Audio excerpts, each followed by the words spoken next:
Folks, I'd like to start because it's 7:02, and theoretically we'll be done and on the way home by 8 o'clock.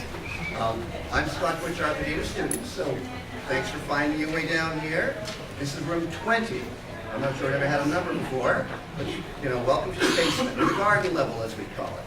I give you one caveat to let you know that you're being filmed, or the back of your heads are being filmed, for those who couldn't make it.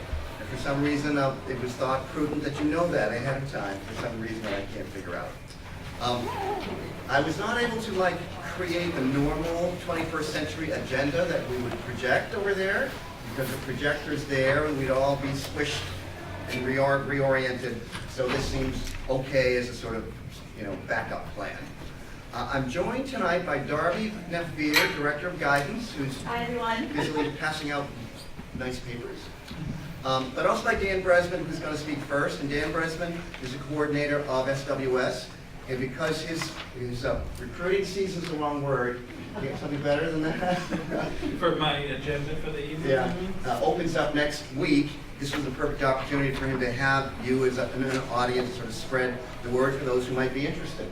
So Danny will talk about 10. I'm going to go to the door and have people come on in while you're speaking. And feel free to let me know when I love the sound of my voice. Oh. So feel free to let me know when I've heard it long I'll enough. give you the hook. Yeah, that'd be good. Hi, everybody. Well, this should be a prize for finding your way to this room here. So we'll have to plan that for the next time. But I appreciate the opportunity to be with you so that I can tell you a little bit about the School Within a School program, because any student in the mainstream of the high school could choose to be part of SWS. Is there anybody here who went to SWS as a Brookline High? Anybody here who has a child who's been through SWS? Yeah? All right, so I'm just going to try to give you a brief overview, and the reason I'm doing this today is because our admissions season that Scott was referring to just began. So students, I'll talk a little bit about admissions, and then I'll tell you a little bit more about the program. Students who are interested in being in SWS enter their names into a lottery. And so anybody who gets their name in the lottery can be part of the program if their number comes up. And they have to meet a few parameters in order to be entered into the lottery. And the parameters really are just that they come and visit a couple of our classes and see what the classes are actually like, see what the community is like, and visit one of our group meetings in the program. And then we ask them to write a short reflection that's not evaluated. It's just making sure they're taking some time to think about how they feel about the idea of trying a different version of school. And then if they do those things, we enter their names in the lottery, and then we see who gets in for the next year. So that's a very brief overview of the admissions, and the students have time starting now all the way through the first week of February to do that, because it requires them to miss potentially classes in the mainstream in their regular schedule. They might come during a free block or a study hall, but they might come and visit when, say, they have Spanish class. They might need to miss that class in order to come and visit one of our English classes. So we like to give plenty of notice and a 2-month time frame for them to be able to do it, so they can pick and choose the best days to be able to do that. And if they are interested, if your children are interested, they can get an admissions packet from me up on the 4th floor of the high school. I brought a bunch today, and I'll leave them in the back of the room if you think your child might be interested after I describe more of the program. They get the admissions packet, and the admissions packet explains everything about SWS that they need to do or need to know, and it has field trip forms in it, so that if they're going to miss, say, their Spanish class in order to come and visit one of our classes, they take a field trip form out of the packet, and they just ask their Spanish teacher to sign it, so that they can be excused from that block. The other thing we ask students to do at the beginning of the process is get your permission to go through that admissions process, because it requires them to miss a couple of classes potentially and consider a whole other version of school. We want to know that they've at least talked with you about it a little bit before they start doing it. So let me just say, if you'll indulge me, a little bit about what SWS is. So the School Within a School program was created in 1970, so we're closing in on 50 years, which is amazing, because very few of these types of programs exist anymore. And what it is about 120 students and about 8 faculty members who are in a smaller school community still within the mainstream high school. So it's in this same building, and it's completely enmeshed with the mainstream. So nobody comes to SWS and becomes isolated in this separate program. In fact, they only take 2, maybe 3 classes in SWS out of the 7-block schedule that any kid at VHS has. So they're still completely involved in the mainstream, being still with their friends in the mainstream, taking classes in the mainstream. And one of the great things about that model is they can still avail themselves of all the opportunities that the mainstream has. The amazing electives, all the different language classes, everything is still available to them. The one thing that they have to do that modifies their schedule a little bit is they have to give over one of the 7 blocks to the SWS democratic activities. So during one of their 7 blocks in their schedule, we have a class that's our weekly town meeting of SWS, where students can vote on rules and policies and all different things related to SWS, including peer discipline, faculty hiring committees. They can participate in all of that. So the idea of SWS has evolved over time, and the best way I can think to explain it these days is that in some senses it's multiple programs existing in the same place at the same time. So some students will come to SWS because they are really strong academic students and they like the idea that we have these different English classes. In SWS, instead of having American Lit and World Lit, we have classes that the kids vote on every year that they might want to take the next year. So right now we're running a class that's Writers of Color, another class that's called Lit of Love, Friendship in Lit, Outsiders in Lit, African Lit. So we have creative writing, creative nonfiction, all these different English classes that aren't available in the mainstream. So some students come just to be able to take those English classes, and then they do the other stuff with us too and learn to love the other things. Some students come to SWS because they just want a smaller program, a smaller school, as VHS particularly is getting larger and larger.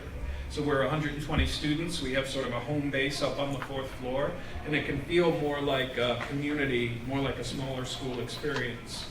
Some students come not just because they want a smaller school, but because they've had social or emotional experiences in the past that really put them in a position where they, in some ways, really need a smaller environment. And that could be a range of issues. We have some kids just who've had difficulty with social connection before, some kids who maybe have had some emotional concerns in the past, and then some students, even in SWS, who have very strong emotional concerns. And so we have this wide range of students in SWS, I should say, from students earning the highest GPAs in the school and going on to the most selective colleges. We have students who are going to go to art school, students who are wondering why they're in school at all, students with IEPs, students with 504s, so a wide range of students.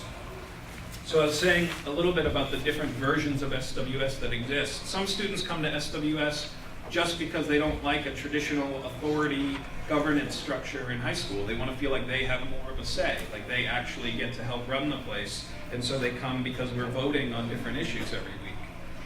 And some students, I'll start to wrap up, and some students come because school just hasn't been working for them. Maybe they're doing quite poorly and they need to try something completely different, and so they come for that.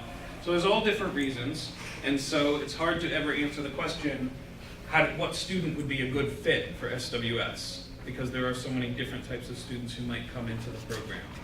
So I can stop there. Maybe I'll see if there's a couple of questions, and then I can let you move on to other topics. Does anybody have any questions that you've been wondering about SWS from things you've heard before or from what I was just describing? Yes? Is that 120 per year or 120 total? 120 total, and students can join at any year. So we don't have any 9th graders, so they can see what the mainstream experience is. And then we have a number rises. So we admit 24 to 28 sophomores, then we have 40-something juniors and 50 seniors. So every year we take some more students and continue to grow. Yes? And then the classes are within age range or they're mixed? Some of the classes are mixed by age. The English classes are mixed by age. But the rest of the classes, history, we also offer history, chemistry, and biology, and those are within the same grade level. Just the English classes are mixed by grade. Yes? Once you're in, do you stay in or do you have to reapply every year? You don't have to reapply. Almost everybody stays in once they're in. Some small number choose to leave for some reason. And then very even smaller number, we might help them find a different path if their experience in SWS hasn't been good for them or us. But that's a very small number. Yes? It seems to me, let me know if I'm wrong, that it's more of an English humanities-based environment. If your strengths are math and science and you're not really a fan of English, is it a place for it? Yeah, certainly, because nobody's taking math in SWS, because we don't offer it. And some of the students are taking science with us. So it could be of any type. We've had students who are 100% completely those math science people, but they're still taking English and history, so they're still taking those with us. So I would say we still have that wide range of whether you're more humanities or more. Yes? I'm concerned about asking this question because I'm worried I may have missed it, and that's Okay. I came in a little late. Sure. But you went over there's still a lottery. Yes. And even though there are these sort of different programs within the program that would benefit, the fact that one child over another doesn't make them necessarily a likely or candidate for getting in. Still the lottery, the Right. chances are still the same regardless of in some way need to be there versus choice to be there, but buy-in. Right. There is no need, Yeah. perceived need to be in the program has no bearing on admissions at all. That's right.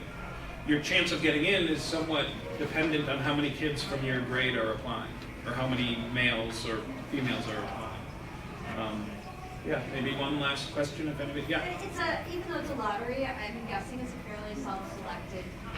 So I guess I'm wondering, does it reflect the diversity and the population of the school as a whole, or not? Yes, so the students, the student body of SWS, it represents the same racial and ethnic diversity of the mainstream high school. So there's, in the mainstream high school, that diversity ranges from 30 to 40% students of color. That's the same in SWS. And the same sort of balance of male and female identified students also. So that all is matching the mainstream. All right. Well, maybe I will conclude. I will leave some of the packets in the back. To know how many I should leave, can you raise your hand if you think you want me to leave a packet for you? All right, great. Thank you very much, and thank you for the time. Hope you enjoy the rest of your evening.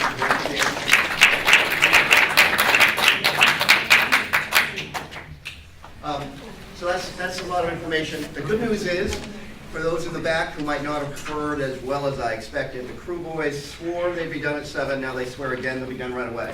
So I think the loudspeaker would be a reverberating kind of thing and be too much, so we'll try it like this.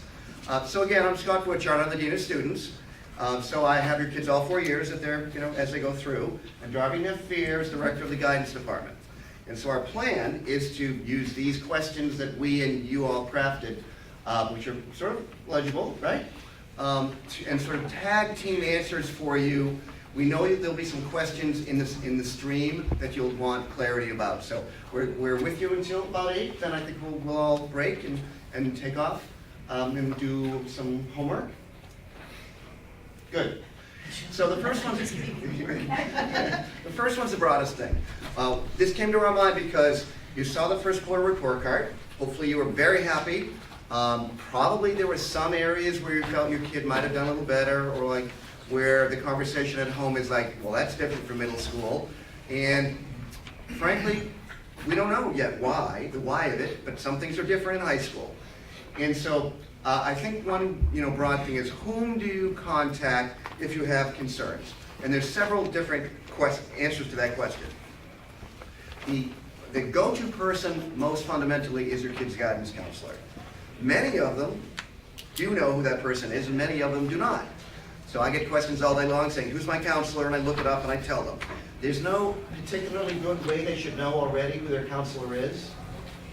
Well, I'll interrupt and say, yes, they can, because the counselor's listed on their schedule at the beginning of the year, which is a new twist. I'm also pushing for the counselor name to be on report cards moving forward.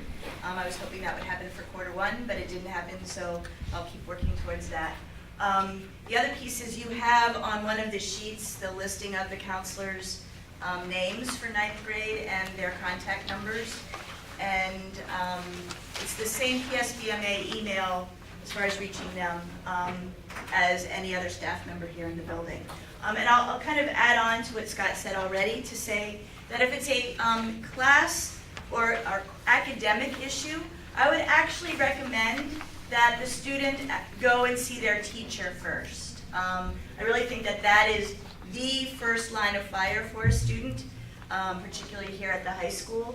And we really want the student, we want to build a number of skills as students make their way through high school so that they are prepared to graduate from Brookline High and be able to do their best work and be their best selves once they move off into the real world of college or employment or whatever their next step may be. And that self-advocacy piece is one of the key pieces that we want to start training ninth graders to do. We're going to talk a little bit more in some of these questions about how do you do that as a parent of a ninth grader, because they're not, some students come in and they're ready to roll. Most students in ninth grade are building those skills. So that student going to see the teacher if they're having questions or concerns or struggling in a particular class is really key, because that teacher is going to be able to work with them, make a time to sit down with them, and really map through what they may need to do, or point out to them other resources that are available in the building for them to use. And I want to add that on and invite the folks in the back if they'd like to sit down in front here because of the chairs. The other piece of this that I see all the time is the child thinking the counselor is going to magically solve the problem. Okay, when in reality the counselor is one step away from this, where the teacher is the person who's really in the know. You know, already by December your teachers could say to each of your children, here's where you're strong, here's where you're weak, or here's what you should do.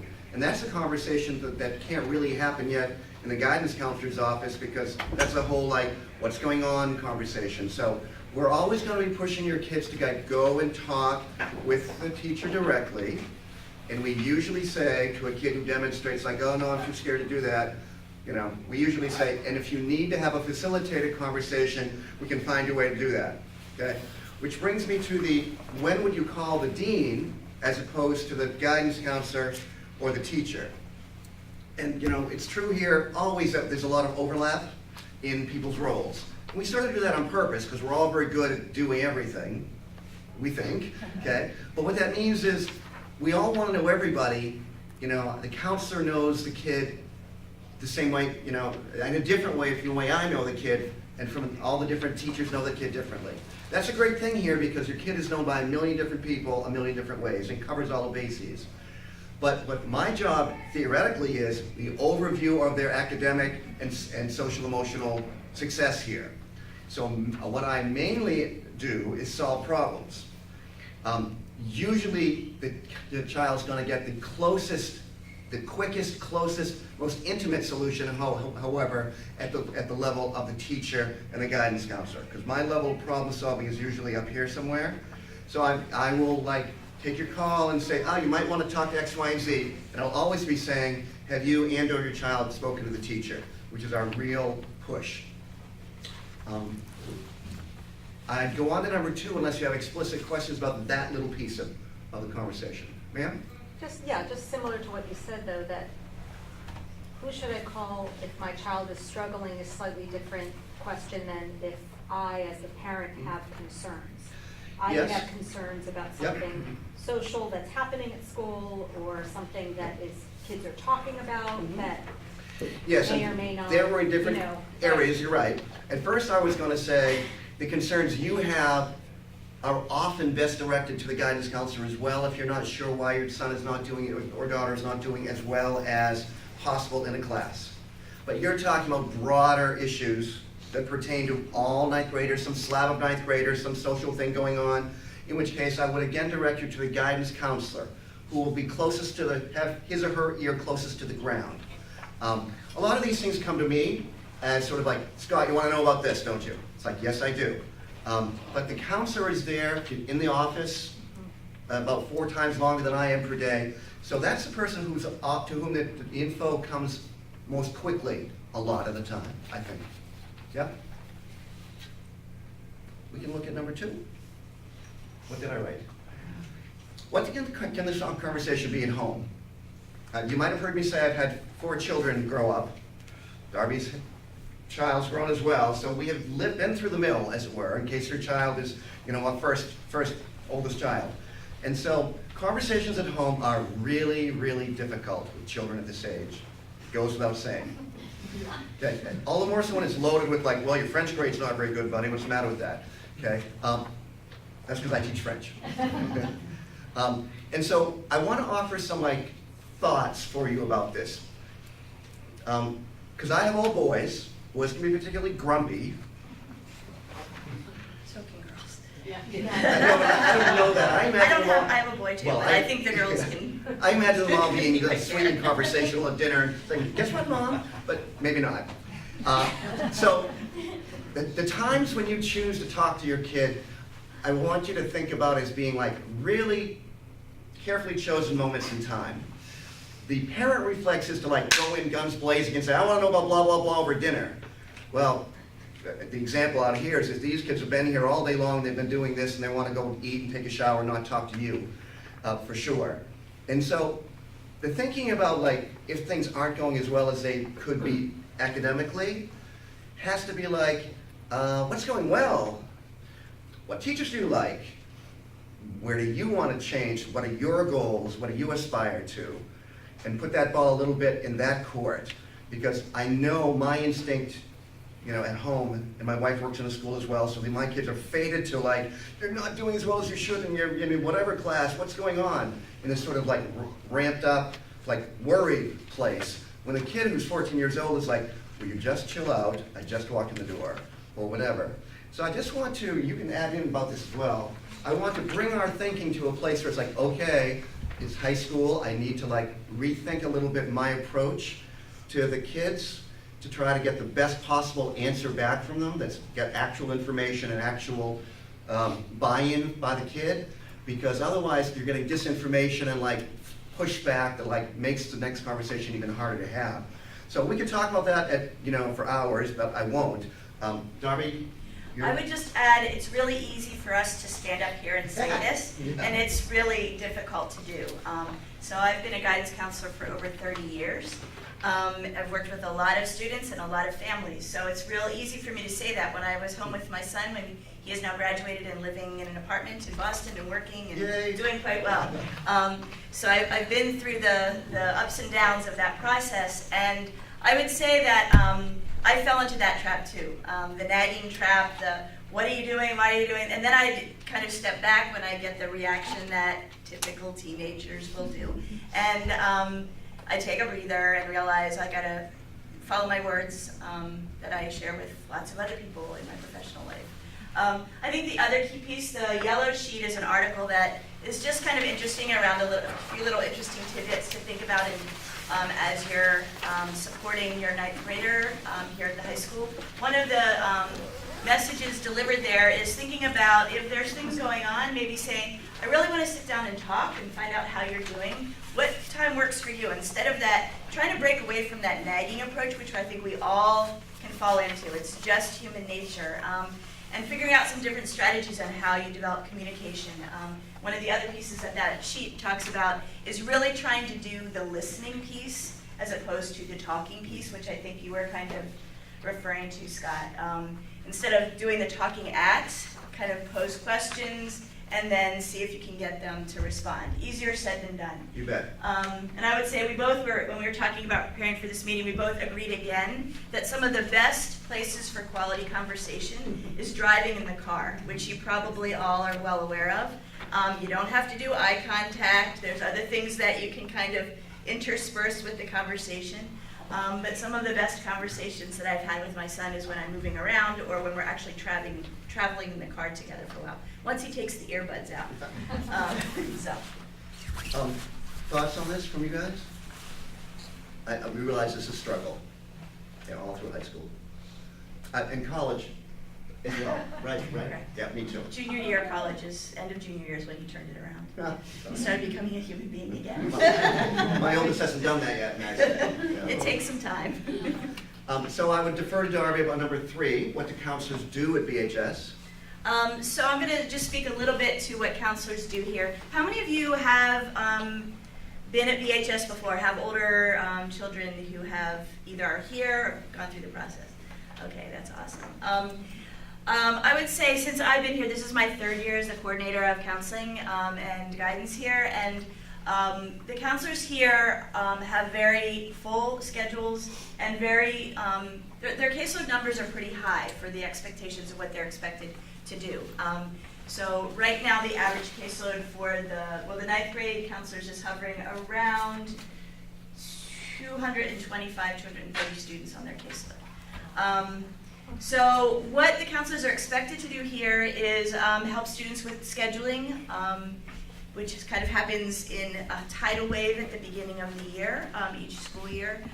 They're also asked to really support students by getting to know them through the seminars and also through individual check-ins. So the first round of freshman seminars was just completed. It was counselors going into advisory classes, kind of doing an overview and introductory kind of fun activities so that there could be some FaceTime. They could see who their counselor is. Counselor could get a chance to meet their students in advisory. There's going to be another round of freshman seminars that are going to be happening starting literally the Tuesday we get back in January after the break. And there'll be a round of counselors going into the advisories and really talking a little bit more explicitly about how to start thinking about getting ready for mid-year exams, which are happening about the third week of January. Well, 24, 5, 6 is the usual Yeah, pace. the end of the, Yeah. and then also to talk a little bit about private students starting to think about what they might want to do as far as their course load as they move into sophomore year, getting the wheels turning, because that process here happens at the beginning of February. And teachers are very much involved, but counselors are starting to lay the groundwork around the big message of students really thinking about balance in their load. So they're doing scheduling, they're doing seminars and building connections, inviting students to come by around just getting to know their students. They are also working with upperclassmen on their post-high school planning process. That doesn't involve 9th graders, but that's part of the process. And they're also involved, for better or for worse, in a lot of meetings. IEP meetings, 504 meetings, meetings with deans, meetings with their guidance department. So one of the themes we hear a lot is the counselor's never in the office. And that's because they are stretched and they're in a lot of places sometimes all at once. So one of the things that I would love your help in is to work with your student. If they're swinging by the counselor's office, the counselor's not there, more and more counselors are putting whiteboards on their door to really suggest to the student they have to leave a note, whether it's on the whiteboard or a little note. We also want to start getting students actually using email. Students here overall, high school students, are not using email very much, but it's a great way to communicate with the adults in this building, teachers on Canvas and counselors using their email addresses. We have to train them because once they get to the kind of college post-high school planning process, that's where a lot of the information comes in, and a lot of students we're still trying to, you've got to look at your email, So the sooner we're training them to use email is a great suggestion as well. So really making sure that just flying by isn't necessarily going to be the best way to communicate or set up a time to meet with a counselor. They've got to leave a note, and that's, again, building the self-advocacy and the training tools, that skill set that they're going to need in life outside of high school as well. Counselors are also there to support students that are having some kind of stress level, social, emotional concerns. So whether that's students finding the counselor to be able to talk about those issues, or counselors seeking out, counselor and sometimes deans seeking out students, that people are growing increasingly concerned that could be related to some kind of significant change in grades from one quarter or a couple of quarters to the next. It could be related to attendance, paying attention to attendance where a student is starting to miss some classes or miss multiple days of school where they're not excused, or we don't really have a real picture or have a concern about why that attendance is happening. So counselors are kind of the first line of student support, along with working with the deans around thinking about not only the academic, not only the scheduling, but also that kind of social emotional, are they happy here? Are they making progress? Are they then doing well in a healthy kind of way? I want to add, I see there's a question. I want to add one thing about this and then answer your question.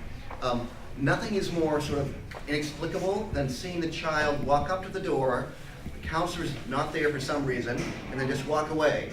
And that is reported at home as like they're never there. When in reality, we're saying, when your child says he or she wasn't there, say, did you leave a note? Because otherwise, no one knows he was there.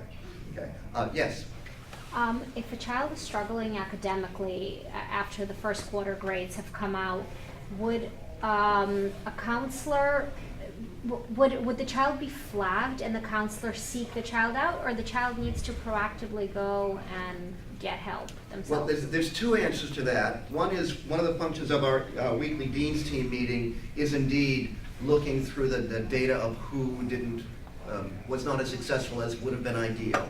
So the counselors have that mental flag in their mind, yes.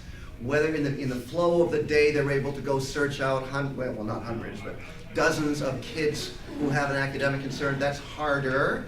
So it'd be far better for the child to first talk to the teacher, say, gee, this grade disappointed me, what really happened here? Unless he or she really knows. But even then, the conversation's good because it becomes, how can you do better? What are the explicit things to change? And the teacher knows that. Teachers know exactly what your child should change to do a little better. They just know it because they've seen the child day in and day out for like 3 months already. So the short answer is, it'd be great if your child comes to one of us and says, gee, what happened here? But even more important, to go to the teacher. And the counselors do follow it up in a sort of longitudinal kind of way. You know, as quarters progress. One quarter often is like, oh, well, I didn't really know how to study for that. Or like, oh, well, I was at crew practice instead of what I was, you know, so a single quarter doesn't necessarily show us too much, and we'll get to this at the end. Perhaps you don't know that the quarter grades are not reflected on transcripts when they leave here, only the final year grade. So that makes me say to the kid with a C+, quarter one, I go, by June, if that's a B, that's totally doable. You know, get your butt in gear. The C+ will totally be gone from everybody's memory. I do want to mention something funny about the stress and sleep that we wrote down here. We know as adults, this is not funny at all. This is like, oh my God, I had a terrible day at work because I didn't sleep well. Okay? Kids don't internalize that at all. I got a great story from today. I said to some young man who wasn't doing as well as he wanted, it's like, and what are you doing at home? I'm not sure his parents had any idea what he was doing at home. Good, you know, I know the parents, they're working hard to be the best parents they can be. So the bit about stress and sleep, or which comes from which, if they're not sleeping enough, they're going to be stressed because they're not going to do well, they're going to feel crappy. The sleeping thing is so critical to the life of a 14-year-old that I want to urge, even though you want to give your child some freedom and some trust, I want to urge you to still be not knocking on that door at 11 o'clock to say, lights out, right, Bob? Because kids do not want to be doing that. And then when they say, my homework's not done, you know, I know, and they know, that it's because they were on the phone way too long. And so I find myself having very explicit conversations with kids that to us are common sense, but that I think parents should really not step away from necessarily with a 14-year-old who has not proven themselves to be like totally reliable. It's like, okay, 45 minutes, no phone, put it away. I'm taking your phone 15 minutes, or 45 I said. You can have a break for 15 minutes after you've really worked 45, but I think that very willingness on our parts to be explicit about this makes everybody's life better. But you wanted to talk more broadly about that. I just to kind of confirm what you're saying, I think one of the things that we're talking about here at the high school is mindfulness. Your students will be participating in mindfulness activities next year in advisory as sophomores. So learning skills around stress reduction and how to manage different strategies on how to manage their stressful times or stressful points. I think one of the key things that the mindfulness work is focusing on is the sleep issue. And I think two things. One is I would agree with Scott that particularly for ninth graders, even upperclassmen, parents can still play a role in trying to get their students to get a healthy balance of sleep. I think they also look to us as models. So how we manage our lives, whether it's sleep or our stress levels, whether they are acknowledging it or not, we are modeling that behavior. I think it's also use of phones. So all those things which you've probably heard before, but it's very, very true. They're looking to us, and whether we are realizing it or not, our modeling is making a difference in a positive way or not so positive way. I think the stress piece, this place can be a stressful place for some students. Stress in a lot of different ways. That's real, that's part of, unfortunately, a lot of the kind of learning about themselves as young people and figuring out how to manage the life of a high school student. So that's the balance of academics, it's the balance of extracurriculars, including sports or other kinds of activities, drama, theater, or music, whatever students may be doing. Some students are starting to think about community service or working or building that into their repertoire. So I think it's important for all of us as the adults in their lives to help model that and help them figure out if they're figuring out the best balance for themselves. I only had a son, so I don't have the comparison of other children that I raised, but I think it's also pretty clear from everything I've seen, and certainly in my personal life, that even in the same family, how one child manages their life may be very different than how the other child does. So that expectation piece, I think you have had that experience with your four boys. Yeah. There was a question. Question? Yes. Oh, I just was taking notes and missed one thing. In February, did you say is that when scheduling for the next year starts? Is that what? Correct. Okay.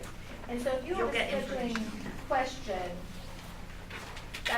that's something the guidance counselor, like your child would email the guidance counselor about a scheduling question for next semester, for example. For next semester?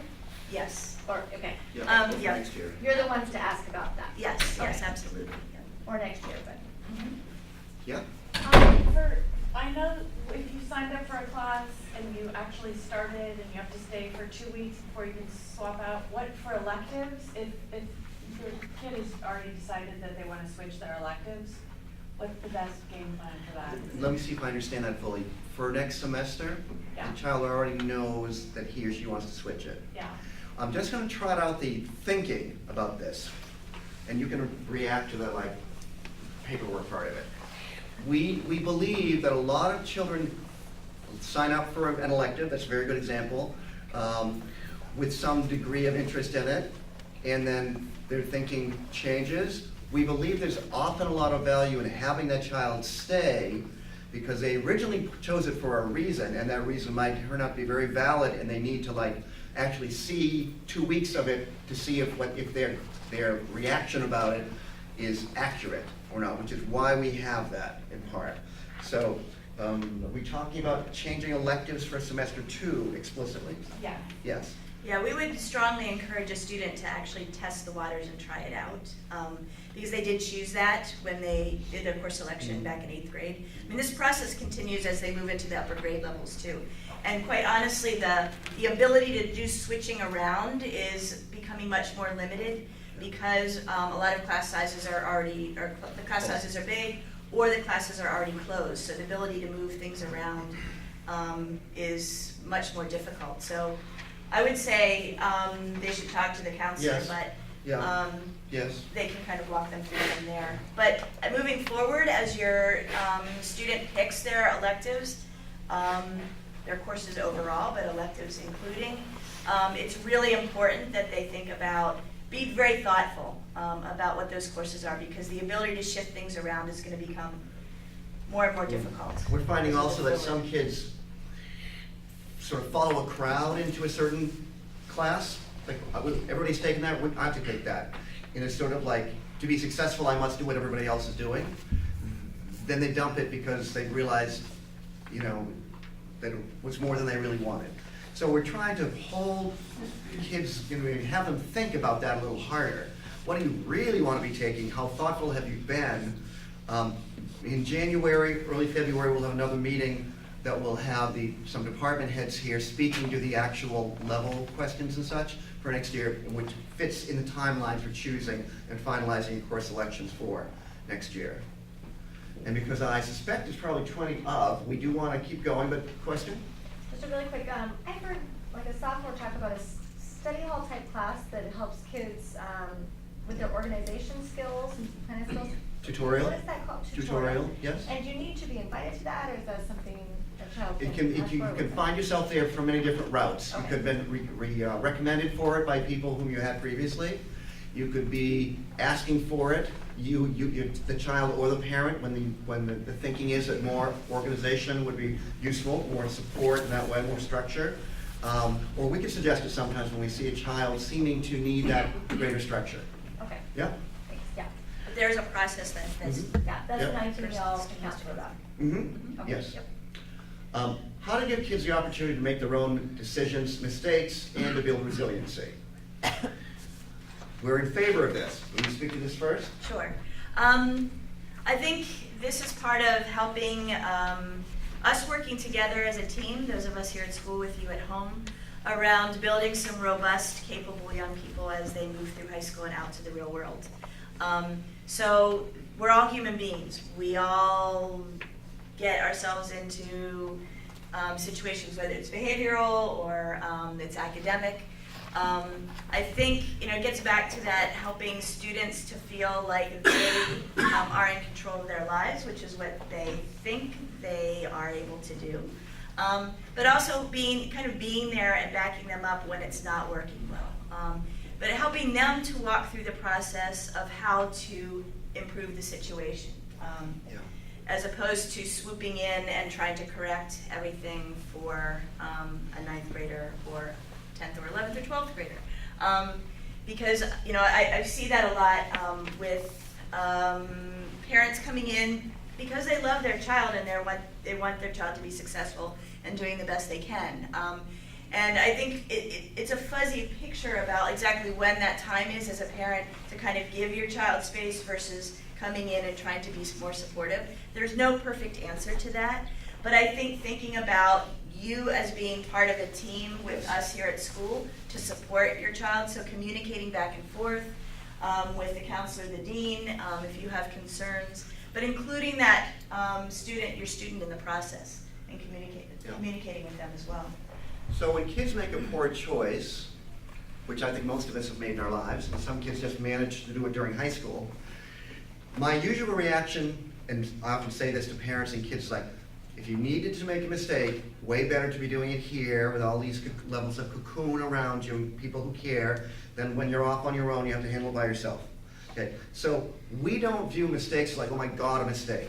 We view it as like a teaching moment, and I often use that exact language with parents and kids because we want to teach you how not to be in that situation again. We want you to learn to make good decisions and not be impetuous or foolish or lacking all the things that 14-year-olds are famous for. And so the team is exactly what we will say if ever this comes to pass. We want to have the child feel, oh, Mom, Dad, everybody at home and the dean and the guidance counselor all are sharing, if not exactly the same opinion, at least they're sharing thinking about this event. Because I will say what I think, the child will say what the child thinks, you'll say what you think. The school sometimes makes a decision, but we want it to be in sort of concert with you all. And we think that that helps the child then go forward to encounter more difficult situations and to be able to bounce back knowing that they're loved, right? They're loved and supported. And we're not, I say all the time, we're not judging your kid's character. I'm not judging your character, not that we ever do anything wrong. But but really it's just something to deal with and go forward. I'm number 7 first. How can parents manage their own expectations for their child while letting the child be themselves? I deal with this all the time with older kids who are leaving and who are struggling with not being sure that they met your expectations for them. This particularly is tough if you have several children. My 3 kids are breeze through school. Number 4 is like, oh my God, he'd never say this. Number 4 is like, I can't possibly meet this standard. And it engendered has engendered a whole complex thing. And I know that I have somehow foisted this upon my child, as unwitting as I was about it. I have so raised the bar of my expectation. They're like, okay, who could live up to that? And mom works in the school as well, and why is the conversation always about the older brother's college experience? It's and so we were fated to this, it seems like. And so we want at least to have you all think about how to make it less explicit if possible. If we aren't all talking as parents about you gotta go to an Ivy League school, you gotta go to a most selective school, from the kids birth through 14 years old, then we're probably doing the child a service to let him or her end up being more themselves. Okay, this is really hard to do though as parents, because it's ingrained in you also that you say work hard, do your best, you'll be very successful, you'll meet your potential. Whoa, that's very loaded stuff. Don't you think as a counselor? You call me guilty about this, What do you want to add about this? Any thoughts from any of you? Does I it saw sound some funny familiar? expressions out there. It sounds familiar, but I'm confused. Well, Are we not supposed to be trying to motivate and encourage and absolutely. get damn kids to do their damn homework? That's why it's so hard. That's why we would bring it up here with you all, because, of course, your parental obligation to your child is to work hard, just as you do at work. You work hard at work, you do your best, you meet your potential. The hard part is when it turns into this Dad's pissed off at me or disappointed because I'm not getting 5 A's. That's when the conversation becomes really hard to have, and it seems like it was driven to that place by previous years' conversations. So I don't think this is at all easy. At my house, I've been forbidden to say, did you do your homework?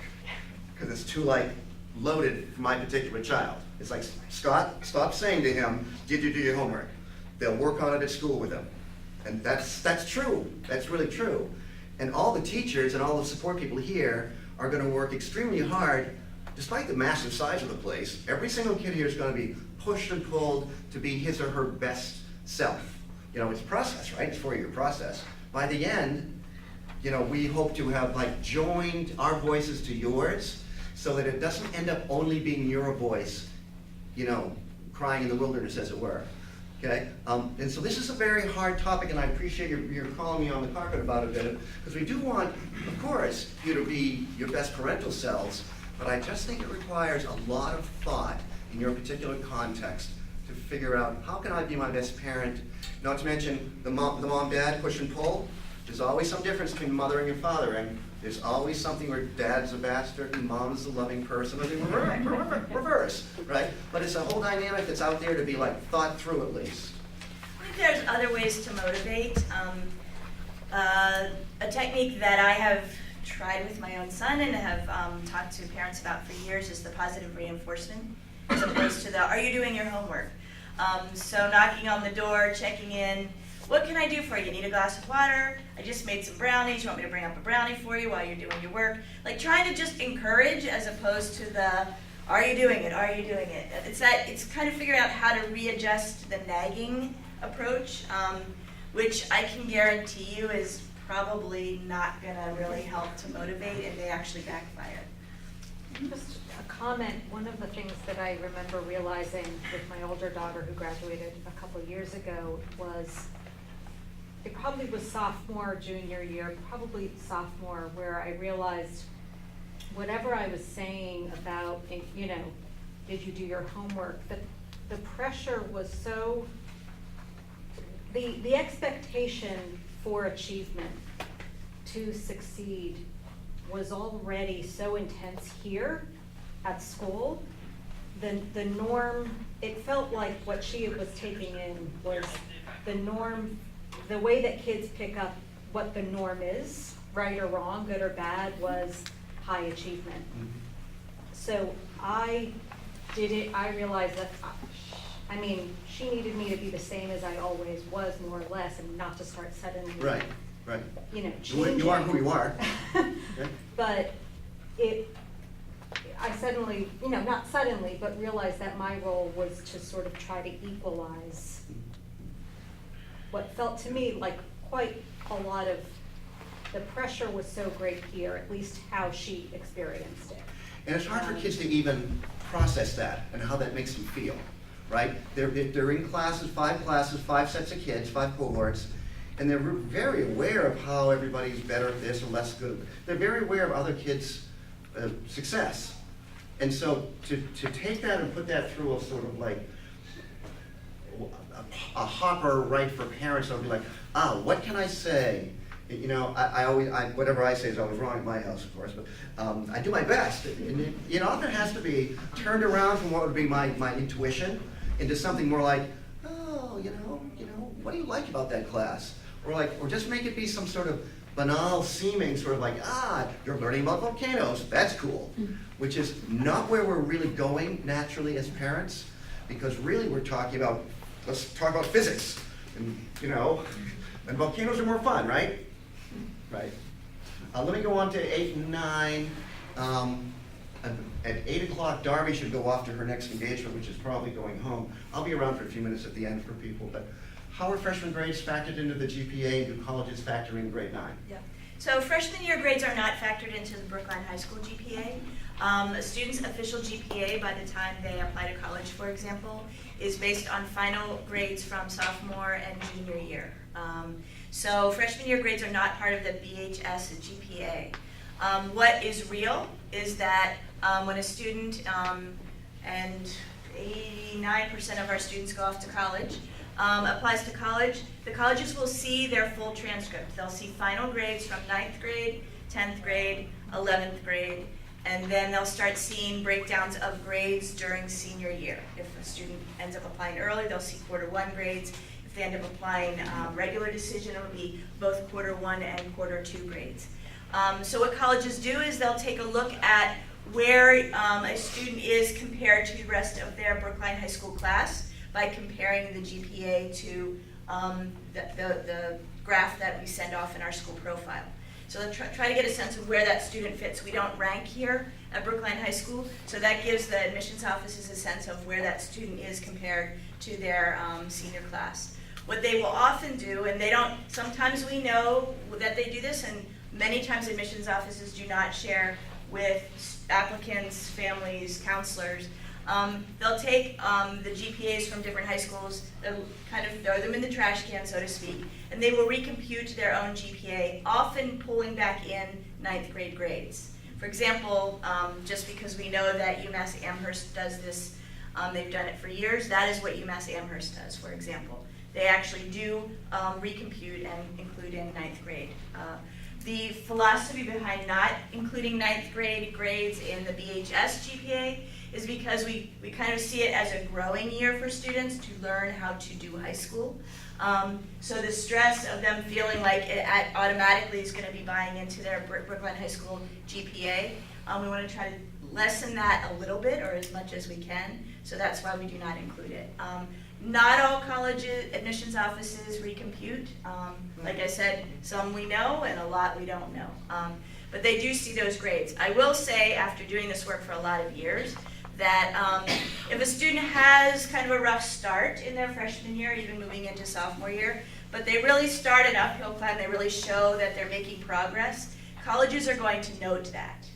That is not disregarded, that is actually very noteworthy. So they're paying attention to that kind of positive shift and positive effort and positive production as they evaluate a student for that particular college. Yep. Is there a reason that the freshman grades not being factored into the BHS GPA isn't more publicly known? Like, Well, I just found out about this like a week or 2 ago. It's funny you mention that. So I'm just curious if that's purposeful or because I do feel like it does alleviate a little bit of stress for these brand new 9th graders who are really a little overwhelmed. No, your children have surprised me with 2 things about this year. One thing is the lack of that knowledge, because I thought that was like perfectly universally known. The other thing that has struck me in the last 2 months is kids walking up and explicitly saying, oh, 9th grade doesn't count, that's why I'm doing That's the other side of that. And I'm going, well, let's talk about that one. Don't be ridiculous. And so these 2 sort of like, I don't know, creations are not exactly understandable. So the message home is like, but of course it counts, so by June it better be pretty good because it'll be on the transcript. So like, stop using that excuse. Yeah. Counselors, when they're going in for the seminars, should be relating this information to freshmen so that they're hearing it. When they go in for the round 2 seminar, starting in January, I'll be sure to reinforce that with the counselors as they're delivering their other messages. Question in the back? Yeah. So what do you mean by the final grade for sophomore and junior year? Do they see all 4 quarters, or is it an average? Or It's how the does average of all 4 quarters plus final exams and, well, mid-years are folded in. Okay, so So they there's don't only 1 grade per class listed on the transcript for freshman, sophomore, and junior. It's that final grade for the year. It's the average for all 4 Correct. quarters. Okay. Yeah? Just wanted to know, can you find this information on your website or somewhere? For me, it's all new. I'm not from the US and it's all these words and I know I should make some research. But can you get the information somewhere like quietly and just read about it? Yes. If you go on the Brookline High School homepage, which the emails are all on that, on the pink sheet, is the website for the Brookline High School homepage. And you click on either the BHS handbook, which is on the front page, or the BHS course catalog. You can find a lot of detail about how this works. Mm-hmm. So, and then if you still have questions, you can pick up the phone and call. Yeah. Austin? This might be the question to be dismissed for next meeting, but the midterms and final exams, those are not given by your own teacher, but it's given by the school somehow or by the whole group. Yes. So if all of our teachers are amazing, of course, but if maybe some subject is not a perfect match between the child and the teacher, is it possible that, maybe that we would want to enhance that at home somehow or something so they do better? Yeah. But it sounds like 2 different questions. Okay. One question seemed to be, at mid-years, you may not be aware of this, those who have new kids here, there are no classes for those 3 days. There's a mid-year schedule, and your kids only come when they're scheduled to take one of their 5 exams. And they take the exam with a randomized, all the 300 staff are all randomized into a proctoring role. So they won't know the proctor, and they only come to take the test the hour and a half long, then they go home and study. Would be ideal. Your second question seemed different. Because the exams are not given by the teacher, so it's not necessarily given by someone who took the child and knows what has been covered in the class. The teachers, before they give the exams, go to great lengths to make sure all the kids know what will be on the test. Okay. Lots of prep, lots of handouts, lots of review. Particularly freshman year, because they recognize that the concept of mid-years and finals is a pretty much a new So way kids of feel operating very for prepared. When they get into those ninth grade. exams, other than like I lost my pencil and can't find my room and other sort of silliness stuff like that, they're very prepared for the exam taking. And in 2 minutes, we're gonna take a whack at this ideal process for changing levels. I'm gonna say 1 sentence and give it to Darby. Thank me later. In the ideal, each child is recommended initially and placed into the best level for his or her academic skills,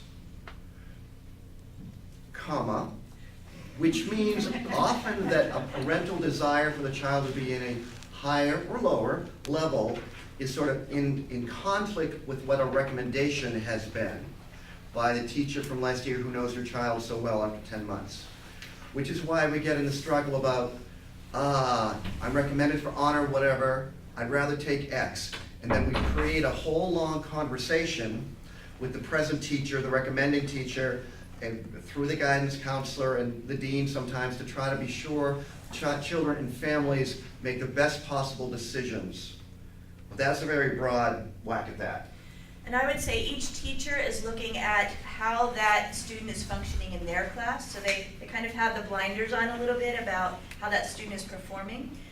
They're not thinking as they're recommending what the broader picture of that student's experience is going to be about course load. So that's where we really ask students at home with you as parents and guardians, but also I'd love to build more time for the counselors to have even one-on-one check-ins as students are building their schedule to think about that bigger picture. when we've talked about the word stress has popped up a number of times tonight.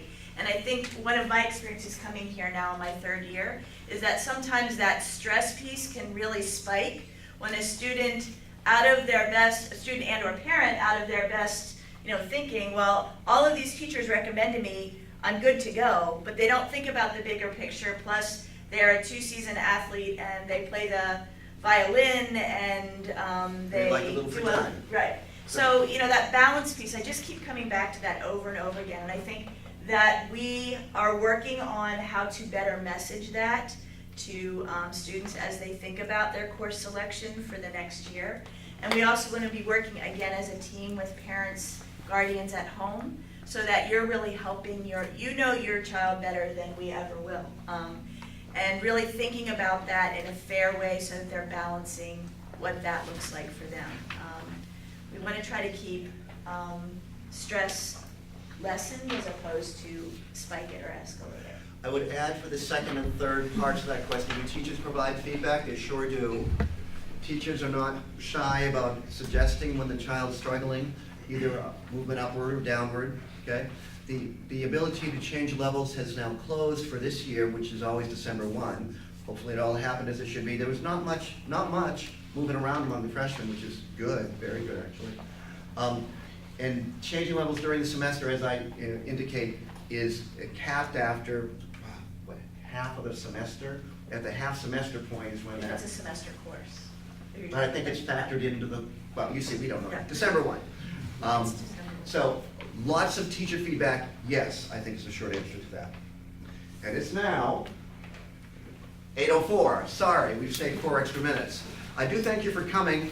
There'll be late January, early February. It's very interesting. The department heads come and they talk about new courses, or they talk about the different field, the honor standard, advanced thing in their different classes. So that's always a good one. Got some information in the handouts. If you don't know how to access the portal, it becomes more and more important. Be able to see interim progress reports, report cards, and also so if you don't know how to access the portal or your child doesn't, now is the time to get on there or use the resources that we've given you to figure that out. Have a great day, everybody. Thanks for coming. Never thought we'd see you in the high school.